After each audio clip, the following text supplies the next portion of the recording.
Yeah, I am very happy to taking this award. Thank you for Highbiz TV Awards.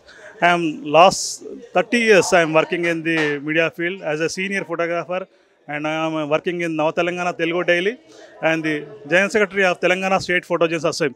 Thank you once again. Thank you, Highbiz.